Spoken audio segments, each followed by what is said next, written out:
प्रणाम सब गोटे के। हम मंजू मिश्रा आइ अहाँ सबके बीच पावन तिहार से संबंधित नरक निवारण चतुर्दशी के जानकारी ल कऽ उपस्थित छी। कोशिश करे छी अहाँ सबके लेल यूजफुल हैत, तो चलू सब गोटा सुने जाओ। नरक निवारण चतुर्दशी व्रत माघ महीना के कृष्ण पक्ष के चतुर्थी तिथि के होइत अछि। तिथि के हेर फेर हुए के कारण अमावस्या युक्त व्रत करी, लेकिन त्रयोदशी युक्त व्रत नहीं करक चाहिए।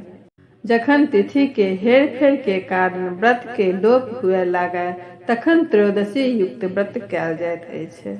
एहि व्रत में लोक दिन भर निराहार व्रत रहि कऽ संध्या काल स्नान कऽ के विशेष पूजा कयल जाइत अछि। मान्यता छै जे एहि दिन महादेव के मनेनाइ आसान होइ छै।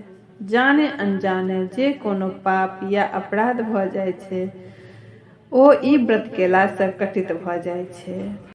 एक समय भगवान शंकर माता पार्वती के साथ कैलाश पर्वत पर अति प्रसन्न मुद्रा में बैसल छलखिन। तखन माता पार्वती पूछे छथिन जे हे प्रभु, आइ एतेक प्रसन्न किया छी, एकर की कारण छै? तखन महादेव कहलखिन, देख रहल छी जे मृत्यु भवन में हमर सेवक सब तरह तरह के साधना, पूजा पाठ, तंत्र मंत्र के पूजा कऽ कऽ हमरा प्रसन्न करे चाहैया।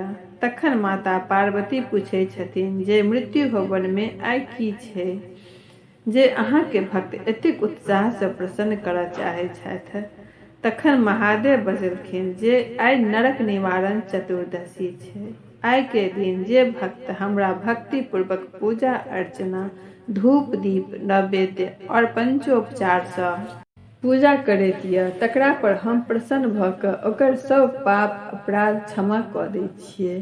तें एहि चतुर्दशी व्रत के नाम नरक निवारण चतुर्दशी पड़लै। एहि साल नरक निवारण चतुर्दशी व्रत 28 जनवरी मंगलवार के पड़ि रहल यऽ। तो चलू हम अपन जानकारी अहाँ सबसे साझा केलहुँ। फिर मिलै छी अगला नया वीडियो में। ताबत तक जय मिथिला, जय मैथिली।